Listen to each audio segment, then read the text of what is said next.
इस कार्यक्रम के पुण्यार्चक है श्रीमान मोहनलाल जी गदिया, श्रीमती भंवरबाई पुत्रवधू, श्री पदमचंद गदिया, श्रीमती विमला पुत्र पुत्रवधू, श्री नरेश कुमार, श्रीमती राजुल पुत्र पुत्रवधू एवं समस्त गदिया परिवार भीलवाड़ा राजस्थान, श्रीमान त्रिलोक चंद जी गंगवाल, श्रीमती कांता, श्रीमान अशोक, श्रीमती शकुंतला पुत्र पुत्रवधू एवं समस्त गंगवाल परिवार भीलवाड़ा राजस्थान। स्वर्गीय श्री उत्तम चंद्र जैन जी नौगांव वालों की पावन स्मृति में धर्मपत्नी श्रीमती नत्थीबाई जी जैन, विंध्या इंजीनियर रीवा की ओर से पुत्र एवं पुत्रवधू श्री त्रिलोक चंद जैन जी, श्रीमती रानी जी, पुत्री एवं दामाद श्वेता जैन, प्रसन्नजीत जी, पुत्री अपूर्वा, पुत्र एवं पुत्रवधू संजीव जैन, ज्योति जैन, पौत्र एवं पौत्री सूर्यांश अदिति, पुत्र एवं पुत्रवधू राजीव जैन, साधना जैन, पौत्र एवं पौत्री देवांश जैन, प्रभावना जैन, पुत्र एवं पुत्रवधू श्री प्रदीप कुमार जैन जी, श्रीमती रीना जैन जी, पौत्री कुमारी प्रिया जैन, पुत्री एवं दामाद श्रीमती ममता जी, श्री अतुल जैन जी, नातिन एवं नाती मेनका जैन, परी जैन, हार्दिक जैन, श्री महावीर प्रसाद जैन, श्रीमती जतन देवी, श्री कमल जैन, श्रीमती अनीता जैन, श्री मुकेश जैन, श्रीमती मैना जैन, तपेश जैन, मितुला जैन, अनुषा जैन, कृति जैन, स्नेहा जैन, दार्शनी जैन, महिपाल जैन, मीनाक्षी जैन, शुभम जैन, मर्यादा, कृतिका एवं समस्त परिवार। फर्म श्री द्वारिका मार्बल, कथन एक्सपोर्ट, यथार्थ emerald stone, Riddhi Siddhi mining, तलाई काकरोली वाली, जिला राजसमंद, राजस्थान।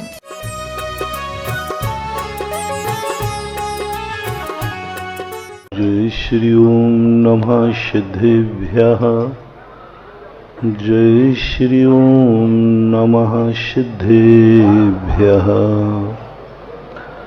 सर्वमंगल मांगल्यं सर्वकल्याणकारकं प्रधानं सर्वधर्माणां जैनं जयतु शासनं, जैनं जयतु शासनं। पंच परमेष्टि भगवान के आचार्य श्री गुरुवर कुंद महाराज की, आचार्य श्री गुरुवर विद्यासागर महाराज की, पल पल स्मरणीय परम पूज्य जगत पूज्य निर्यापक श्रीमान मुनि पुंगव सुधा सागर जी महाराज की जय हो, मुनि संघ की जय हो। क्योंकि कई बार ऐसा होता है कि व्यक्ति स्वयं को भूल जाता है, स्वयं की शक्तियों को भूल जाता है। तो जितने भी हम अपने बड़ों को, अपने भगवान को, गुरुओं को, बड़ों की संगति कहने की बात की जाती है। संगति से गुण आते नहीं हैं, संगति से हमारे छुपे हुए गुण प्रकट हो जाते हैं। भगवान से हमें कुछ मिलता नहीं है, भगवान हमें कुछ देते नहीं हैं, लेकिन भगवान की संगति करने से हमारे अंदर छुपी हुई भगवत्ता प्रकट हो जाती है। हमें एहसास होने लग जाता है कि मैं भी भगवान हूं, बस इतना ही है। आज तक किसी भी भगवान ने अपने भक्त को कभी भगवान नहीं बनाया, बना भी नहीं सकते। किसी भी भगवान ने आज तक अपने भक्त को कुछ दिया नहीं, दे भी नहीं सकते। कितना भी कुछ कर लो, लेन देन है ही नहीं प्रकृति में। अपन को लगता है कि यह हमें ये दे रहा है, और खास तौर से तो जितने बड़े आदमी होते हैं वे कुछ भी नहीं देते, दे भी नहीं सकते। क्योंकि अपन ने कल परसों समझा था जितने बड़े आदमी होते हैं वे सब असमर्थ होते हैं, कुछ नहीं कर सकते। उनमें मात्र जानने देखने की शक्ति है, सहन करने की शक्ति है। मुनिराज पर उपसर्ग आ जाए तो महावीर स्वामी ने मुनिराज को बचने का कोई उपाय नहीं बताया। उन्होंने एक ही कहा, सहन करो। बचने का कोई उपाय नहीं, तुम सहन करो। यहाँ तक कि कोई तुम्हें मार रहा है तो मर जाओ, लेकिन बचने का कोई उपाय नहीं बताया कि तुम्हें कोई यदि मार रहा हो तो तुम बचाने के उपाय तो बताए हैं, बचने के उपाय बचाने के तो बताए हैं कि तुम ऐसे करना, पीछे से इसको बचाना, देखकर इसको चलना, लेकिन बचने का कोई उपाय नहीं बताया कि जब हमारे ऊपर कोई मारने आए तो हम कैसे बचें। मैंने तो पूरे साथ दुनिया के कोई भी गार्जियन होता है, सबसे पहले अपने व्यक्ति को बचने के उपाय सिखाता है। आजकल बहुत पैटर्न चल रहा है, बचने के उपाय, कराटे वगैरह चलने लगे ना, बच्चे बच्चियों को सिखाए जा रहे हैं बचने के। महावीर स्वामी हमें भी तो 4 कराटे सिखा देते कि यदि तुम्हें कोई मारने पीटने आवे तो कहीं कोई चर्चा तक नहीं की। मां दुनिया में एक ही गार्जियन ऐसा है, सारे दुनिया के गार्जियनों ने अपने भक्तों को बचने के उपाय बताए, स्वयं ने बचनों के उपाय सोचे। शस्त्र लेकर के, अस्त्र लेकर के कोई आए तो मार डालो, कोई मारे तो ढाल लेकर बचो। सबके लिए हर दर्शनकार ने कहीं ना कहीं कोई ना कोई स्वयं बचने के उपाय प्राप्त किए हैं और अपने भक्तों को भी बचने के उपाय दिए। साधु संतों के पास भी, पर एक जैनियों का गार्जियन ऐसा है जिसमें बचाने के उपाय तो पग पग पर भरे हैं। पग पग पर पानी पियो, ध्यान रखना जीवों को बचाओ, भोजन करो, ध्यान रखना मर्यादित करना, जीव मर जाएंगे। यानी बचाने के इतने उपाय हैं, इतनी चर्चाएं की, पग पग पर पूरे शास्त्र अहिंसा पर लिखे गए, पूरे शास्त्रों पर दूसरों को बचाने की विधि लिखी गई। ऐसे बचाओ, इस ढंग से बचाओ, पिछी ले लो, मृदु कपड़ा ले लो, देख के सब चर्चा। और सारी दुनिया में किसी को बचाने की चर्चा कम है और बचने की चर्चा ज्यादा है। ये विशेषता है और इस विशेषता में कई लोग हो जाते, महाराज जी कुछ बचने के उपाय तो बताओ। अरे भैया तुम क्या मेरे से पूछ रहे हो, मैं भी भगवान से पूछ रहा हूं। भगवान कुछ तो उपाय दो बचने के। ये संसार है, कोई भी मार सकता है, कोई भी नाश कर सकता है, कुछ तो कहो, एक मंत्र दे दो जिसको हम फेर लेंगे। बचने का उपाय वो भी नहीं दिया। चलो हम अपनी शक्तियों का प्रयोग करो, उनका कर मत लेना।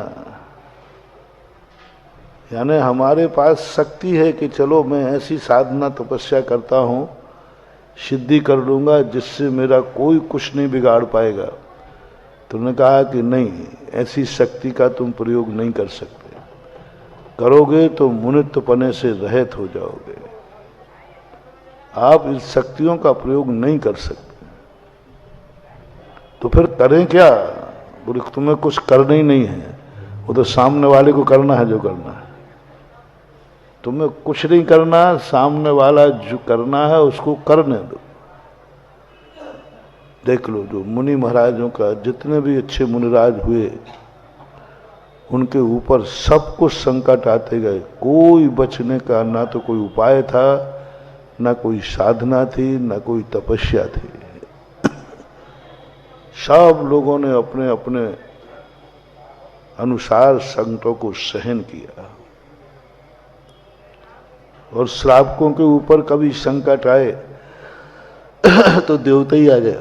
लेकिन महाराजों के ऊपर तो कोई संकट आए, कोई नहीं आया, वो पार्श्वनाथ को छोड़ करके। तद्भव मोक्षगामी जीव उपसर्गों में जीवन समाप्त कर लिया, लेकिन कोई नहीं आया। आखिर ऐसा क्यों कहा जा रहा है? ऐसा क्यों कि मारो मत, मर जाओ, कितना भी विनाश मत करो, तुम्हारा जो कुछ मिटता है मिट जाओ। ये बहुत बड़ा सोच है महानुभाव। महावीर कहते हैं कि तुम अपनी शक्तियों को मिटाने में नहीं, सहन करने में लगाओ। प्रतिकूल परिस्थितियों से भागो मत, प्रतिकूल परिस्थितियों में तुम अपने क्षमता का परिचय दो। प्रतिकूल परिस्थितियों में तुम अपने जीवन को उद्वेलित मत करो। तुम जितने सहिष्णु बनते जाओगे, उतना उतना तुम्हारा वैभव निखरता जाएगा और सामने वाला मिटता जाएगा, खत्म होता जाएगा। अपन समझते हैं कि हम नहीं बोलेंगे तो सामने वाले को बढ़ावा मिलेगा। नहीं, सामने वाला बर्बाद हो जाएगा, क्योंकि उसकी शक्ति नकारात्मक रूप से आएगी, वो नष्ट होती जाएगी। और हम अपने आप में इतने सहिष्णु होते जाएं, इतने सहिष्णु होते जाएं, इतने निर्भय हो जाएं कि किसी चीज का भय लगे ही नहीं। कल हमने भय की बात कही थी। हमें सबसे पहले निर्भय होने की साधना करना है। जब तक हमारे मन में भय है, चाहे वो ज्ञात का हो या अज्ञात का हो, और हम किसी की शरण में जा रहे हैं, तब भी हमारे भय का ही प्रतीक है। हम भय हैं, हम डरे हुए हैं, हम आलम्बन चाहते हैं। तो हमें भय को जीतने के लिए कल कितनी बड़ी बात कही थी कि तुमने तो दुख देना छोड़ दिया,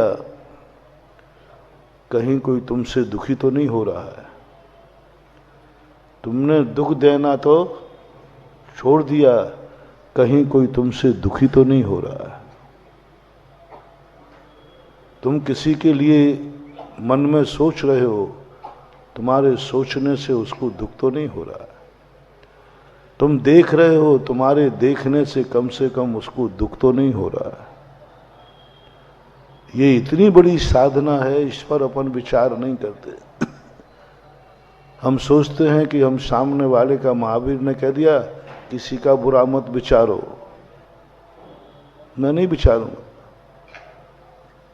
लेकिन ये तो देखो कि किसी का बुरा हो तो नहीं रहा है तुम्हारे निमित्त से, तुम तो नहीं विचार रहे, तुम्हारे मन में परिणाम तो नहीं है। उसके लिए हमारे लिए अज्ञात अपराध जो होते हैं उन पे हमें सावधानी रखना पड़ेगी। अज्ञात अपराध वो कहलाते हैं जिन अपराधों का हमें भी ज्ञान नहीं है, हमें भी ज्ञान नहीं है। हमें खुजली चली, बोलो हमें ज्ञान था कि वहां कोई जीव था, हमारा भाव था क्या? नहीं था, हमने तो खुजलाया, लेकिन वहां एक जीव था, वो मर गया। महावीर स्वामी कहते हैं कि सामने तुम खड़े हो, बोले तुमने मारा जीव को? बोले नहीं मारा भगवान, लेकिन जीव मरा है। देखो कैसा अपराध, मैंने मारा नहीं है और जीव मरा है। ऑन द स्पॉट तुम्हारे हाथ से फिंगर ऑफ प्रिंट्स पाए गए आपके।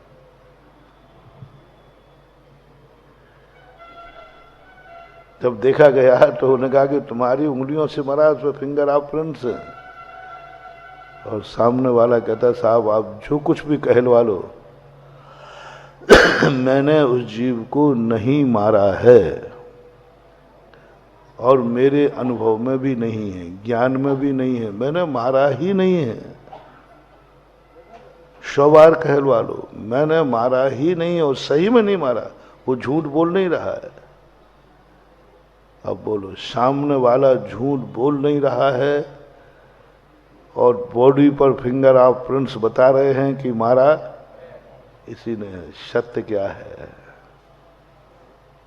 वो भी झूठ नहीं बोल रहा, महावृत्ति है, अंदर से बोल रहा है, सच्चा बोल रहा है, परम भावलिंगी संत है, झूठ नहीं बोलेगा। मैंने नहीं मारा, मन से भी नहीं, वचन से भी नहीं, काया से नहीं, मैंने मारा ही नहीं है, मेरे ज्ञान में नहीं, मैंने कभी मारा ही नहीं। दुनिया की कोई ताकत है इसको कबूल नहीं करा पाएगी, क्योंकि उसने मारा ही नहीं है। और डॉक्टर की रिपोर्ट में स्पष्ट फिंगर ऑफ प्रिंट आया है।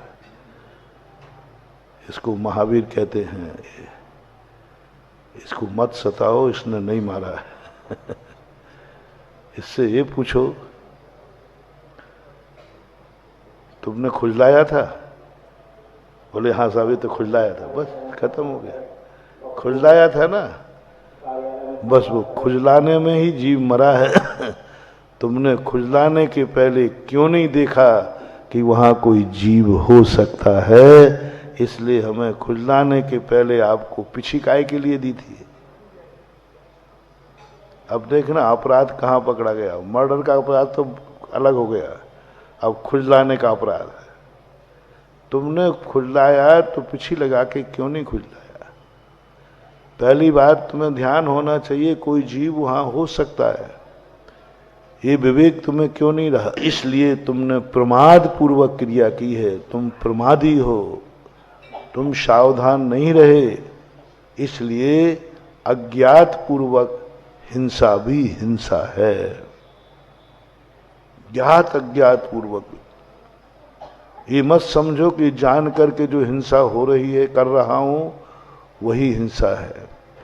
अनजाने की भी हिंसा हिंसा है। चलाकर तुम पाप कर रहे हो, वही पाप है। जो अनजाने में हो रहे हैं वह भी पाप है।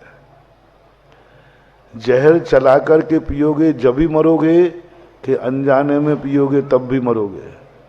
है? उदाहरण बढ़िया बैठ गया। लोग कहते महाराज जी हमें कोई पता ही नहीं है पाप हो रहा है, तो मैं क्या करूं? अनजाने के पाप क्या? उमा स्वामी ने बात पकड़ी, उन्होंने कहा नहीं, अज्ञात पाप भी पाप है। तुम्हें उस अज्ञात ज्ञान का ज्ञान होना चाहिए कि जहां खुजली आई है वहां जीव भी हो सकता है, ये ज्ञान तुम्हें होना चाहिए। तुम अहिंसक बन गए हो लेकिन अहिंसक हो नहीं पाए। तो अबुद्धि पूर्वक के लिए मैं क्या करूं? वो तो जो बुद्धि पूर्वक है वही अबुद्धि पूर्वक है। जहर एक व्यक्ति ने चला के पिया, एक ने धोखे से पिया, दोनों मर गए, दोनों बेहोश हो गए। चाहे भली हमें साहब मैंने तो पिया ही नहीं, मैंने तो दूध पिया था, उसमें जहर था, तो क्या करें, मरोगे।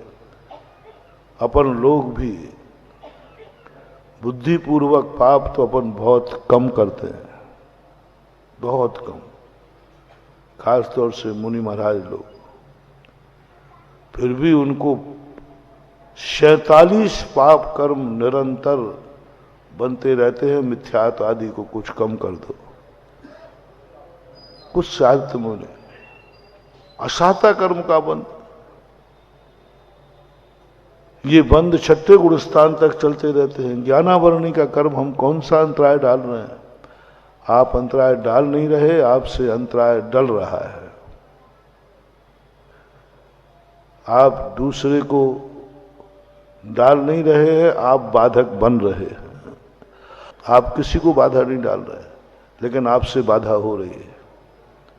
हवा चल रही है, तुम यहां बैठे, हम हवा को रोक नहीं रहे हैं, लेकिन आपकी पीठ से हवा रुक रही है, आपकी पीठ से रुक रही है। तो हम क्या करें? सवाल क्या करें का नहीं है, सवाल हो रहा है, इसको एक्सेप्ट करो। प्रतिक्रमण में आता है कि मैंने कोई पाप नहीं किया, लेकिन मेरे से द्वारा जो हो रहा है तस्मिच्छामि दुक्कडम, मेरे शरीर से जो हवा रुक रही है, मैं श्वास ले रहा हूं, जो वायुकाय जीव मर रहे हैं, मेरे कारण मैं पृथ्वी पर पैर रख के चल रहा हूं, इन सब कारणों का भागीदार मैं हूं, क्योंकि प्रवृत्ति तो मैं कर रहा हूं, मेरे द्वारा प्रवृत्ति है। मैंने ये शरीर धारण किया है, मैंने ऐसा कर्म क्यों बांधा? साहब मैं क्या करूं, शरीर से हिंसा हो रही है, बोले क्या करूं? नहीं, तुमने शरीर धारण क्यों किया? तुमने शरीर धारण क्यों किया? शरीर धारण किया तुमने, तुम्हें पहले ज्ञान होना चाहिए कि जो जो शरीर धारण करेंगे उस शरीर से इतने पाप तो होंगे ही होंगे। ये ज्ञान तुम्हें होना चाहिए। तो तुमने शरीर धारण क्यों किया? अब बोलो क्या जवाब दो? महावीर से बड़े परेशान हुए। अरे भाई ठीक है, बुद्धिपूर्वक मैंने अपराध किया, मैं स्वीकार करता हूं। अब वो कहते तुमने शरीर धारण क्यों किया? तुमने श्वास ली क्यों? तुम्हारी श्वास में इतने जीवों की बराधना की हुई, तो मैं क्या करूं? तुमने श्वास क्यों ली? अब जवाब दो जल्दी दो इसका। क्यों ली तुमने श्वास? शावी शरीर है, शरीर बिना श्वास के चलता नहीं, तो फिर ऐसा शरीर तुमने क्यों धारण किया? अब क्या जवाब दूं बताओ? हमें तो कोई जवाब ही नहीं आ रहा। क्यों धारण किया? तुम्हारी भूल है। तुमने शरीर धारण करने के पहले भी तुमने सोचना चाहिए था कि ऐसा साधना करते कि शरीर धारण करना ही नहीं पड़ता। ज्ञान शरीरी त्रिविध कर्म मल वर्जित सिद्ध महंता, ते है निकल अमल परमात्म भोगें शर्म अनंता। तुम ऐसी साधना करते कि शरीर की जरूरत ही नहीं पड़ती, ज्ञानी शरीर हो जाता, तो आज तुम्हारे शरीर से हिंसा नहीं होती। गलती तुम्हारी है कि तुमने साधना नहीं की है। कुल मिलाकर के ढींगरा किसके सिर पर फोड़ दिया? तुमने साधना नहीं की, तुम निर्विकल्प नहीं हो पाए, तुम्हारा उपयोग स्थिर नहीं रह पाया। मौके तुम्हें मिले थे मोक्ष चाहने के, तुम मोक्ष क्यों नहीं गए? किसने रोका था? मोक्ष क्यों नहीं गए तुम? किसने रोका था? साहब मेरा मन स्थिर नहीं हुआ, इसका अर्थ भूल तो तुम्हारी स्वयं की ही है। तस्मिच्छामि दुक्कडम, मेरी सबसे बड़ी भूल है कि मैंने शरीर धारण किया। सबसे बड़ी भूल है मैंने जन्म लिया। सबसे बड़ी भूल है कि मैं संसार में हूं, मैं संसार में रह रहा हूं, यही सबसे बड़ी मेरी भूल है। आपको ये गंदगी लग रही है, क्यों लग रही है? सब तुम्हारे कारण। नहीं साहब नहीं, क्यों होते संसार में तुम? क्यों उस काजल की कोठरी में गए हो? जब काजल की कोठरी है संसार, तुम्हें मालूम है, फिर भी तुम इस काजल की कोठरी में गए क्यों? इसका अर्थ है तुम्हें खुद शौक है अपने कपड़े गंदे करने।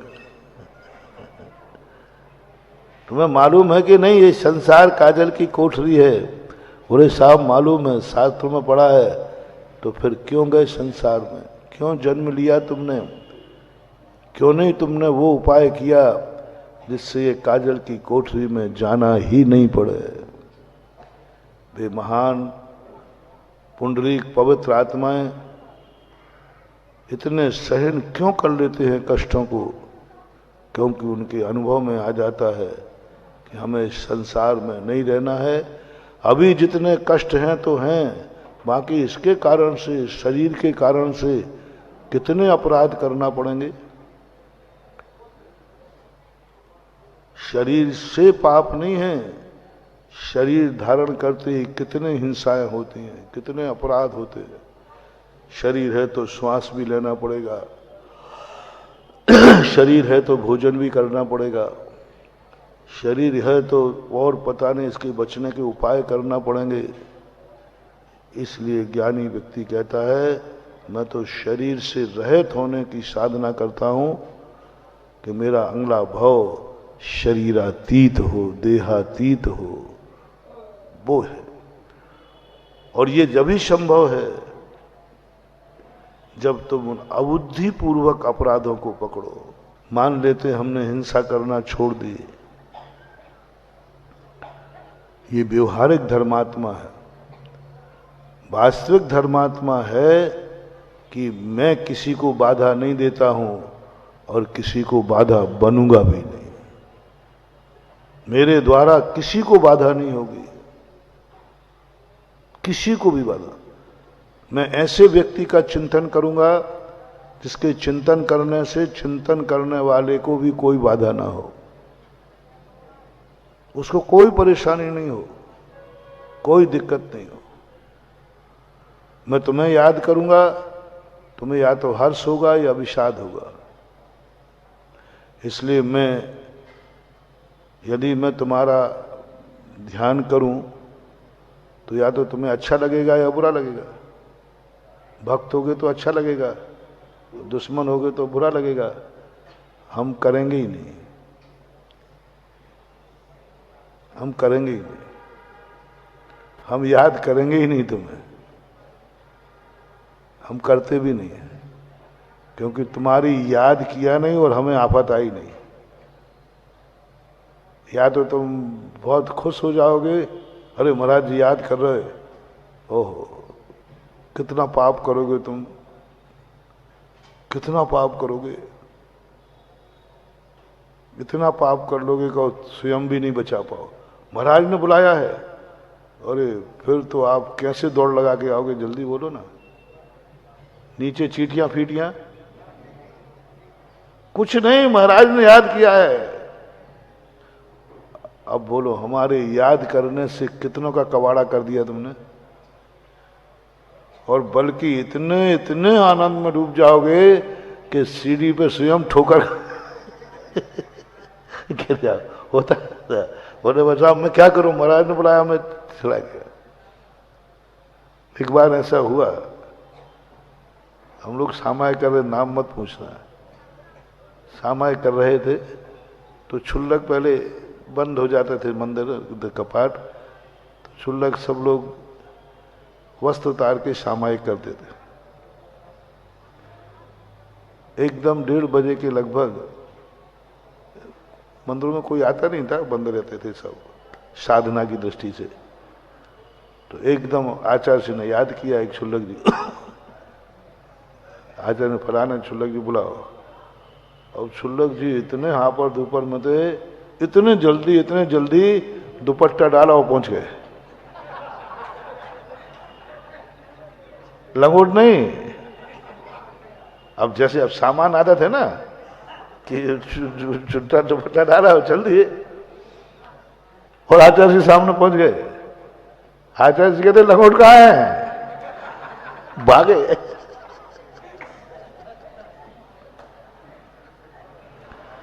अब वो व्यक्ति आचार्य जी बुलाया,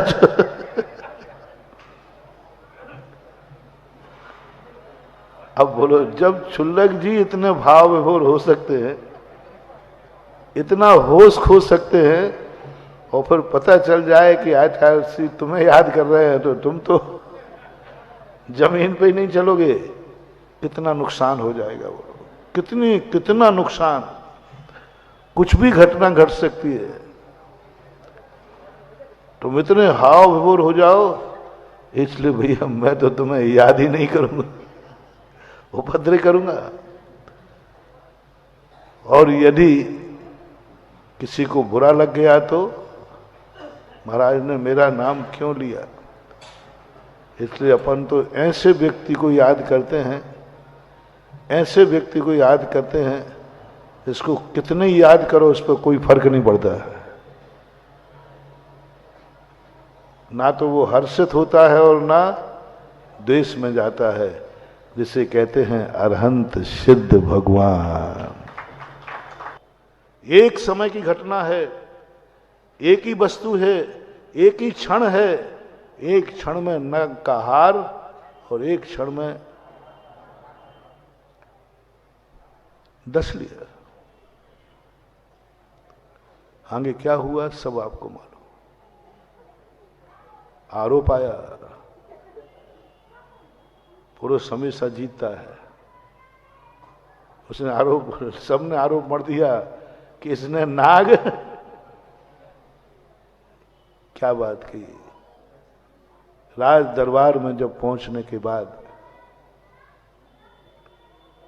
निर्णय लिया गया कि साहब मैंने तो कुछ नहीं किया, मैंने तो यूं निकाला तो हार निकला, गले में डाला तो नाग हो गया। सबने कहा इतनी चमत्कार होते हैं क्या? उसने एक ही बात की, मेरा कोई स्वार्थ नहीं है, मैंने कभी भी कोई स्वार्थ भाव से इनसे संबंध बनाया हो तो आज मेरा नाश होना चाहिए। राजसभा में कोबरा रखा गया और जैसे ही बनाया वैसे ही वो फिर हार हो गया। हर चीज की एक शक्ति। मैं कौन हूं जो अनुभव में आ जाए वो तुम बन जाओ सच्चे, बस। मैं कौन हूं जो तुम हो वो सच्चे बन जाओ, बस निश्चल बन जाओ। छुपाना मत, छुपना मत। दुनिया के सामने आ जाओ, मैं यह हूं। चमत्कार ही चमत्कार। अंजन चोर था, चोर था, उसने कहा मैं चोर हूं, बात खत्म है। निश्चल चोर, निष्कपट चोर,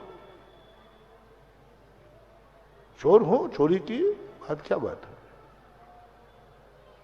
कल्याण हो गया। हम सबसे बड़ी चीज है जो अपने आप को मानते हैं, हम वहीं पर बेईमानी कर रहे हैं। जो तुम अपने आप को मानते हो उसी में ईमानदार हो जाओ।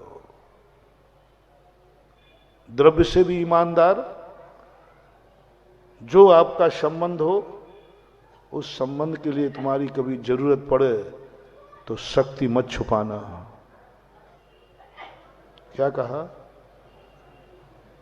बेटे को पिता की जरूरत पड़े, पिता को बेटे की जरूरत पड़े, जिससे भी तुम्हारा जो संबंध है, जो तुम अनुभव में लाए हो, जो तुम्हारे, बस वहां आज प्रतिज्ञा कर लो, इस संबंध में मैं कभी अपनी शक्ति नहीं छुपाऊंगा।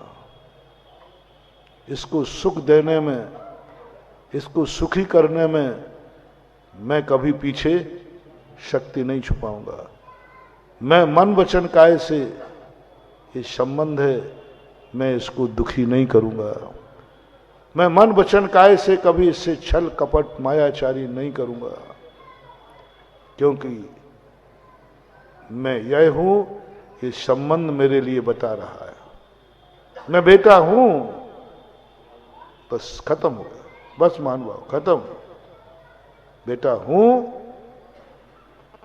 पापा के लिए कभी शक्ति नहीं छुपाऊंगा, पापा से कभी मायाचारी, पापा से कभी छल कपट, पापा कुछ भी नहीं। जो कुछ भी हूं पापा के सामने खुली किताब रहेगी। कितनी बड़ा पाप कर लेना, नहीं, पापा से छल कपट नहीं।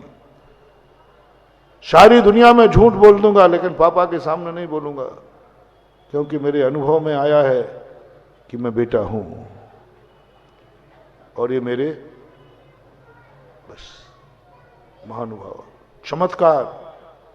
ऐसा निश्चल तुमने भाव किया, मैं पापा के साथ छल कपट नहीं, झूठ नहीं, मायाचारी नहीं, छल कुछ भी नहीं, और मैं अपनी शक्ति नहीं छुपाऊंगा। पहला बात, आप तुम कौन हो? जल्दी बोल दो ना। आप जो अनुभव में आता है वो बोल दो। हम तो उदाहरण दे रहे हैं बेटे का, मैंने तुम्हें तो जो अनुभव में आए, यदि बेटे का अनुभव आया है मैं बेटा हूं, बस। ये निश्चलता मां 6 महीने पाल लो।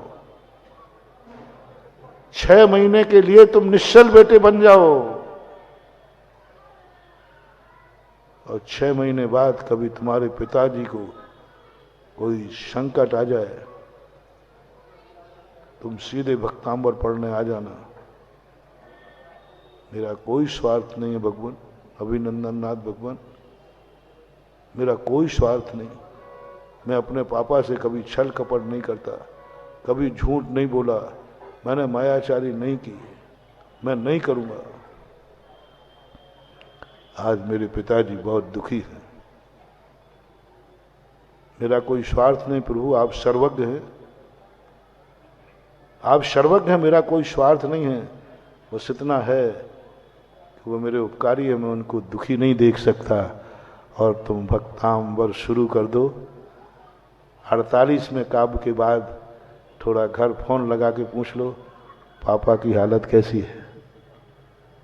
चमत्कार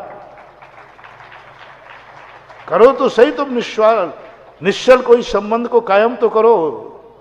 तुम्हारे हर संबंध में स्वार्थ, छल कपट, मायाचारी, वासनाएं भरी पड़ी है और तुम घड़ियाल बन करके फिरते हो मालाएं, कुछ नहीं होने वाला। संबंध को शुद्ध करो। और ऐसी कार्यत की बात बता रहा हूं। बेटा पिता के लिए करे कार्यत, पिता नहीं करे। जैसे हम लोगों के लिए, हम लोगों पर जब भी कोई परेशानी आती है, हम लोग माला फेरते नहीं, फेरते तुम लोग हो। मैंने तो कभी अपने लिए शांति धारा नहीं की, करूंगा भी नहीं। करो तो तुम्हारी पड़ी हो तो पढ़ो, मुझे तो क्या लेना, मैं तो मरूं तो कल मरूं, मैं तो तैयार हूं। 2 बातें अब आपको बनाना है। पहली बात तो आपको संबंध बनाना है निश्चल। दूसरा हर व्यक्ति को अपनी जिंदगी में एक साधना करना है, कृत की नहीं। संकट तुम्हारे ऊपर आए और माला कोई फेरे, संकट तुम्हारे ऊपर आए, शांति धारा कोई करे। तुम परेशानी में हो, दुख तुम्हें हो रहा है, आंसू दूसरे की आंख में आ रहा है। दोनों तरफ कह रहा हूं, तुम अपना ऐसा नेचर बनाओ कि दुखी तुम हो और दुख तुम्हें होवे, और तुम एक नेचर बनाओ, दुखी कोई होवे और दुख किसी को आवे और दुखी तुम हो जाओ। अपनी पीड़ा पर यदि आंसू बह जाए तो नीर नहीं जहर है, क्योंकि नीर ही तो जहर बनता है सर्प के मुख में। और पड़ की पीड़ा पर यदि आंसू बह जाए तो नीर नहीं मोती है, क्योंकि नीर ही तो मोती बनता है शिव के मुख में। स्वयं की पीड़ाओं पर तो हमने बहुत रो लिए, लेकिन कभी दूसरे की पीड़ा पर रोना आ जाए, और वो भी मात्र निस्वार्थ रोना आ जाए, और वो निस्वार्थ शक्ति हमारे अंदर जागना चाहिए। तो हर संबंध में तुम व्यापारी हो, व्यापार के प्रति ईमानदार हो जाओ। तुम जो कुछ भी अनुभव में आ रहा है, जो भी तुम्हें संबंध, क्योंकि तुम अकेले तो रह नहीं सकते, अकेले की अनुभूति तो तुम्हें ग्रस्त को हो ही नहीं सकती। पूज्यवर सुखचंद्र महाराज ने लिख दिया, आकाश के तारे जमीन पे आ सकते हैं, लेकिन ग्रस्त को स्वयं कभी अकेले की अनुभूति हो ही नहीं सकती। उसको कोई ना कोई अनुभव में आएगा, उसका संबंध पर से होगा। जैसे मैंने कहा, पिता का आएगा, ग्रस्त का आएगा, परिवार का आएगा, भाई का आएगा, पति का आएगा, कोई ना कोई आएगा। बस जो तुम्हारे अनुभव में आ जाए उसी का चमत्कार करना शुरू कर दो आज से, जो मैंने कर दिया। निश्चल निष्कपट द्रव्य, काल, क्षेत्र, वो संबंध किसी भी काल में हो पवित्र रहेगा। वो संबंध किसी भी क्षेत्र में हो पवित्र रहेगा। वो संबंध कहीं भी हो, किसी भी रूप में हो, बस उस संबंध को मैं दूषित नहीं होने दूंगा। नाक का हार आज भी बन जाएगा, आज भी नाक का हार बनेगा।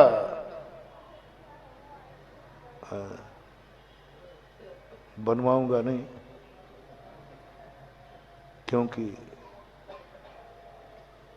वो नाक तुम्हें भी काट लेगा और जिसके गले में गया नाग ही बन जाएगी। इन कथाओं को पढ़कर के हमें कुछ ऐसी शिक्षाएं लेना है जिन शिक्षाओं में हमारे लिए कुछ ऐसी अनुभूति हो। और यदि तुम्हारा संबंध भगवान से बनने की बात आती है तो बनाओ संबंध मानव। ये तो लोक संबंध मैंने थोड़े से सैंपल में दे दिए, तुम्हें कभी भगवान से भी संबंध बनाना है, सच्चे मन से बोलो अभिनंदन नाथ, भगवान से तुम्हारा संबंध है कि नहीं। कोबरा सांप बुलवाऊंगा, हाथ डलवाऊंगा, पहले लिखवा के रखूंगा गारंटी। हाँ लिखवा के रख लूंगा, नहीं तो तुम मामला मेरे ऊपर कि महाराज ने हाथ डालने को कहा। सोचो सोचो सोचो, सामने वाले ने कोबरा सांप दिया है अभिनंदन नाथ भगवान के नाम से कह के कि ये हार पकड़ो पंच कल्याणक का, बहुत बढ़िया, मैं तुम्हें इंद्र के रूप में पहनाने आया हूं, ये झंडे में रखा है। कौन सा हार? पंच कल्याणक में हार पहनते ना तुम लोग, और बढ़िया हार उसमें दे दिए जा, बढ़िया हाड़े में भर करके निकालो अपने हाथ से। डाउट मैंने पहले से कह दिया, नाग हो सकता है। आज मैंने एक सुर्री छोड़ दी। जो जो गिफ्ट में देवे वो नाग हो सकता है। डिब्बा पैक चीज मत लेना। इंद्र लोगो इंद्राणियों लोगो डिब्बा पैकेट पैक कपड़े मत लेना, लेकिन उस पर लिखा रहेगा अभिनंदन नाथ भगवान के पंच कल्याणक की भेंट। क्या लिखा उस पर? हार। और मैंने सुर्री छोड़ दी कि छाती पे हाथ रखो। किसका पैकेट है? बस बस अभिनंदन नाथ भगवान का पैकेट। सच्चा भक्त हूं, कुछ अनुभव में नहीं लाना, मात अनुभव लाना, वो मेरा भगवान है और मैं भक्त हूं। और नाक के पैकेट को भी खोल देना, उसमें से चमचमाता हुआ हार निकलेगा। और फिर क्या करना? फिर अंचल जी को खड़े करना और दोनों प्रबंधकों को खड़े करना, अक्षय को भी कर लेना, कोई बात। और फिर कहना साहब इतना बढ़िया हार आप लोगों ने पंचकल्याणक में दिया है, इतना बढ़िया हार दिया है तुम लोगों ने, गजब। आज तक मैं किसी पंचकल्याणक में इतना बढ़िया हार पहले तो आपको पहनाता हूं।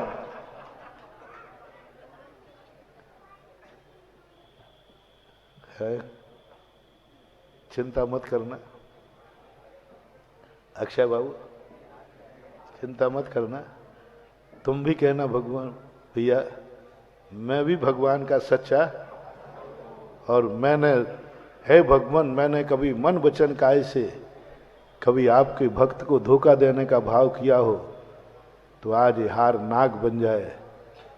और नहीं दिया है तो तुम्हारे गले में आएगा तब भी हार रहेगा, उसके गले में जाएगा तब भी हार रहेगा, क्योंकि हमारी भक्ति निश्चल है। क्या है निश्चल संबंध? है निश्चल संबंध, कोई स्वार्थ नहीं, कोई राग नहीं, कोई कसाय नहीं, बस मेरे अभिनंदन नाथ भगवान का पंच कल्याणक है, बस खत्म। इससे आगे मैं कुछ नहीं जानता, मेरे भगवान का पंचकल्याणक है।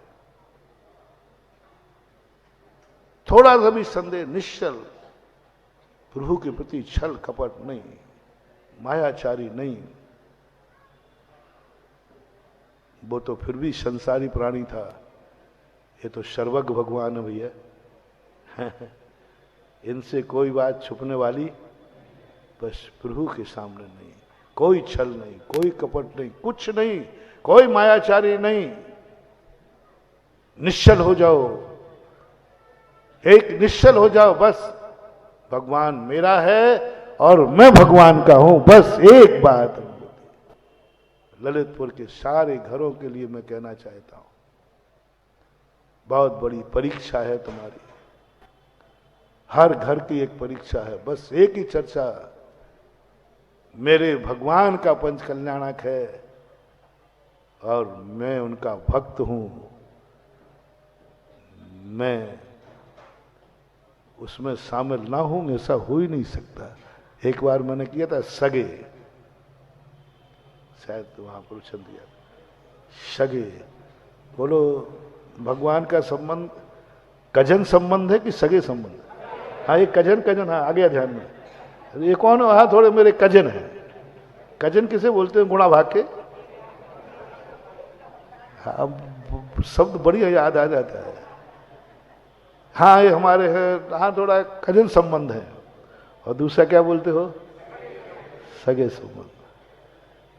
अब महाराज जी वहां तो जाना ही पड़ेगा, क्योंकि कजन संबंध होता तो फिर भी टाल देता, लेकिन ये तो अब बस एक और बता दो ललितपुर वालों, अभिनंदन उदय तीर्थ क्षेत्र के भगवान से तुम्हारा कजन संबंध है कि सगे संबंध है? फैसला हो जाएगा 28 तारीख, फैसला हो जाएगा 28 तारीख को। जो सगा संबंध होगा उसके हाथ में होगा अर्घ्य, सिर पे होगा मुकुट, गले में होगी माला, शरीर पे होगा केसरिया वस्त्र। महिला का सगा संबंध होगा तो घट यात्रा का होगा कलश। और एक ही बात कह रहा, क्यों भाई तुम तो थोड़े से, तुम्हें तो बहुत जरूरी काम था, तुम तो थोड़े बीमार भी थे, तुम बीमार भी थे थोड़े, और तुम्हें तो वहां जाना था। बोले भैया सब चीजें थी, लेकिन मेरे भगवान का सगा संबंध है ना, इसलिए मैं मन कैसे भी परेशानी में था, पट्टा बांध के बैठूंगा।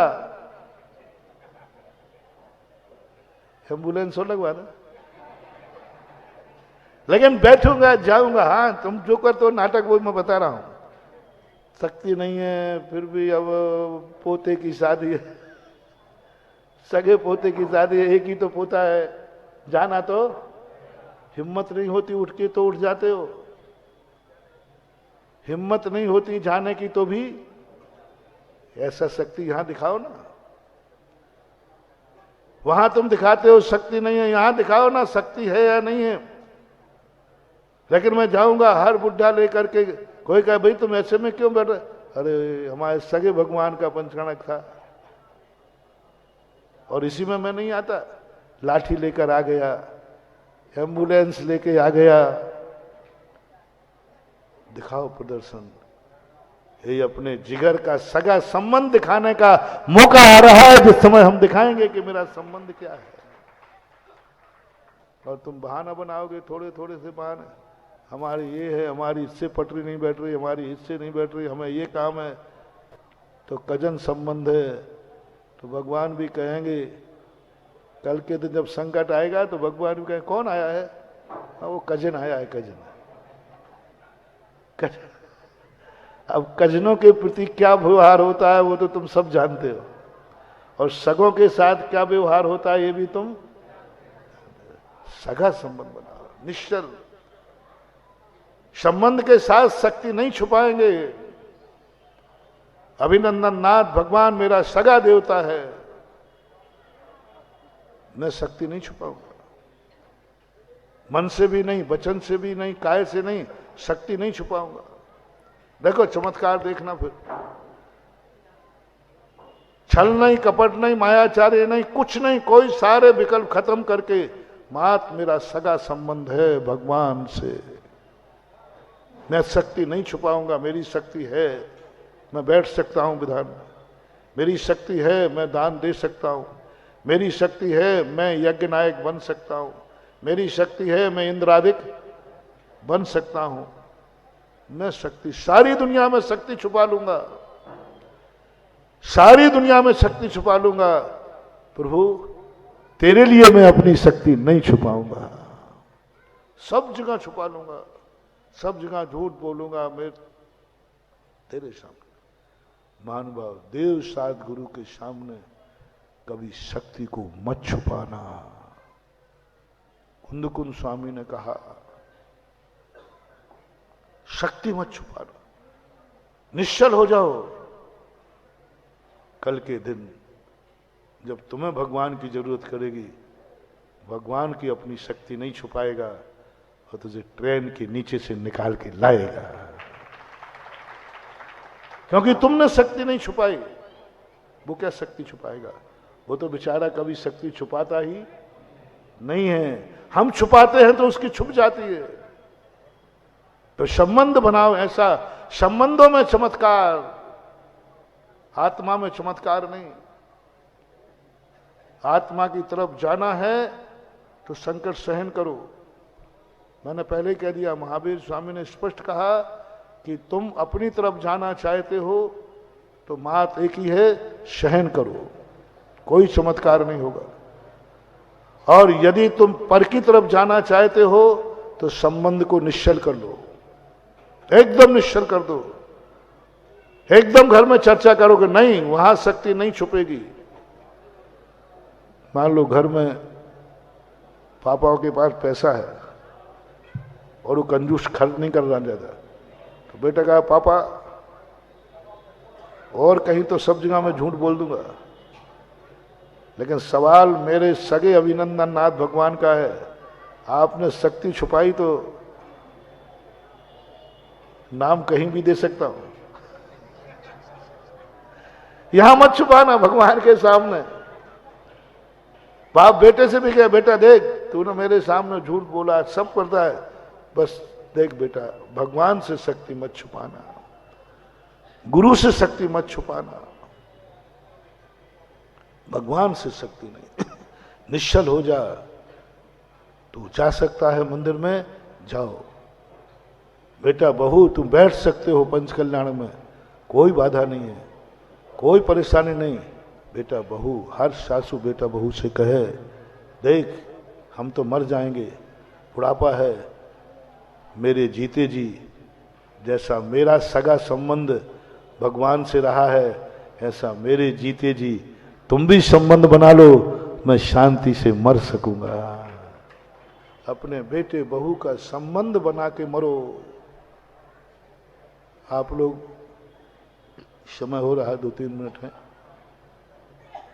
अपने बेटे को कुंवारा देख करके मरना चाहते हो कि शादीशुदा? कुंवारे में मर जाओ तो अरे महाराज आत्मा को शांति नहीं मिलेगी, कहते भी हो। अरे भाई अभी छोकरे की उम्र का, अरे भाई कर दो। हर माँ बाप को होता है कि मैं मेरे बेटे को कुंवारे का अकेला छोड़ के ना मरूं, किसी एक से संबंध बना के मरूं। बोलो, हर माता पिता का ये भाव है कि नहीं, कि मैं मरने के पहले अपने बेटे को किसी एक से संबंध, बस यही फार्मूला मैं आज तुम्हें दे रहा हूं। मरने के पहले तुम गार्जियन हो, तुम घर के बड़े हो, तुम्हारी छाया है उन पर, बस मरने के पहले अपने बहू और बेटे से, बेटे का संबंध अभिनंदनाथ बना करके मर जाना। संबंध बना के, तूने, मैंने आज तक भगवान से संबंध बना के रखा है, अब मेरी अवस्था जा रही है, बेटा बहू चलो मेरे सामने, तुम भगवान से संबंध बना लो। ये पंच कल्याणक भगवान के नहीं हो रहे हैं, भगवान से संबंध बनाने के लिए एक बहुत सामूहिक सम्मेलन होता है। वो होता ना सामूहिक आदर्श सभा होते थे पहले, जोड़े तो बनाए जाते हैं। ये पंच कल्याणक नहीं है, ये भगवान से जोड़े बनाने का एक सम्मेलन है। सगे बनाने का बनाओ जोड़ा अपना भगवान के साथ। भगवान तू मेरा भगवान, मैं तेरा भक्त। ये बेटा बहू भी आज से तेरे सगे हुए, आज से तेरे सगे हुए। और जैसे तुम्हारा बेटा बहू भगवान से सगा संबंध बनाए, आप शांति के साथ मर जाना। अब तुम्हें उनकी चिंता करने वाले, क्योंकि तुमने किनसे संबंध जोड़ दिया? प्रभु से संबंध जोड़ दिया, भगवान से सगा बनाया। हर माता पिता को स्वयं की अपेक्षा अपने बेटे बहू का संबंध भगवान से बनाना है इस पंच कल्याणक में। तुम्हारे लिए मना नहीं है, लेकिन दो में से एक बनना पड़े तो कौन बनना? कारत की कृत की अपेक्षा कारत। आज का प्रसंग यही है, कृत बनना पड़े तुम्हें और कारत बनना पड़े। तुम बनोगे तो बनोगे, बेटा बनेगा तो कारत है, तो बेटा बहू को बना देना, तुम्हें कृत से भी ज्यादा पुण्य लगेगा, क्योंकि तुमने एक परिवार को आगे पीढ़ी आपने जोड़ दी है। हर व्यक्ति अपने बेटे बहू से कहे, बेटा बहू बस तू एक बार भगवान के संबंध बना ले, एक बार भगवान को सगा मान ले, और एक बार मान लिया, हमें कोई डर नहीं, हम कभी भी मर जाएं तो भी हमारा घर अनाथ नहीं होगा, क्योंकि उसका संबंध अभिनंदन नाथ भगवान से है। समय आपका हो गया। किसका चमत्कार है? संबंधों का चमत्कार। तुम जहां हो, जहां कहो वहां कहो, हर जगह मुझे आजकल चमत्कार ही चमत्कार दिखते हैं। हर चीज, जो भी चिंतन करो, हर वस्तु शक्तिमान है, हर वस्तु में शक्ति छुपी पड़ी है। बस उस शक्ति को उद्घाटन करने की कला चाहिए। कृत से ज्यादा कारत का चमत्कार और स्वयं से ज्यादा संबंध का चमत्कार अपन ने समझा। महावीर भगवान की। इस कार्यक्रम के पुण्यार्चक थे श्रीमान मोहनलाल जी गदिया, श्रीमती भंवरबाई पुत्रवधू, श्री पदमचंद गदिया, श्रीमती विमला पुत्र पुत्रवधू, श्री नरेश कुमार, श्रीमती राजुल पुत्र पुत्रवधू एवं समस्त गदिया परिवार भीलवाड़ा राजस्थान, श्रीमान त्रिलोक चंद जी गंगवाल, श्रीमती कांता, श्रीमान अशोक, श्रीमती शकुंतला पुत्र पुत्रवधू एवं समस्त गंगवाल परिवार भीलवाड़ा राजस्थान। स्वर्गीय श्री उत्तम चंद्र जैन जी नौगांव वालों की पावन स्मृति में धर्मपत्नी श्रीमती नत्थीबाई जी जैन, विंध्या इंजीनियर, रीवा की ओर से पुत्र एवं पुत्रवधू श्री त्रिलोक चंद जैन जी, श्रीमती रानी जी, पुत्री एवं दामाद श्वेता जैन, प्रसन्नजीत जी, पुत्री अपूर्वा, पुत्र एवं पुत्रवधू संजीव जैन, ज्योति जैन, पौत्र एवं पौत्री सूर्यांश अदिति, पुत्र एवं पुत्रवधू राजीव जैन, साधना जैन, पौत्र एवं पौत्री देवांश जैन, प्रभावना जैन, पुत्र एवं पुत्रवधू श्री प्रदीप कुमार जैन जी, श्रीमती रीना जैन जी, पौत्री कुमारी प्रिया जैन, पुत्री एवं दामाद श्रीमती ममता जी, श्री अतुल जैन जी, नातिन एवं नाती मेनका जैन, परी जैन, हार्दिक जैन, श्री महावीर प्रसाद जैन, श्रीमती जतन देवी, श्री कमल जैन, श्रीमती अनीता जैन, श्री मुकेश जैन, श्रीमती मैना जैन, तपेश जैन, मितुला जैन, अनुषा जैन, कृति जैन, स्नेहा जैन, दार्शनी जैन, महिपाल जैन, मीनाक्षी जैन, शुभम जैन, मर्यादा, कृतिका एवं समस्त परिवार। फर्म श्री द्वारिका मार्बल, कथन एक्सपोर्ट, यथार्थ emerald stone, Riddhi Siddhi mining, तलाई, काकरोली वाली, जिला राजसमंद, राजस्थान।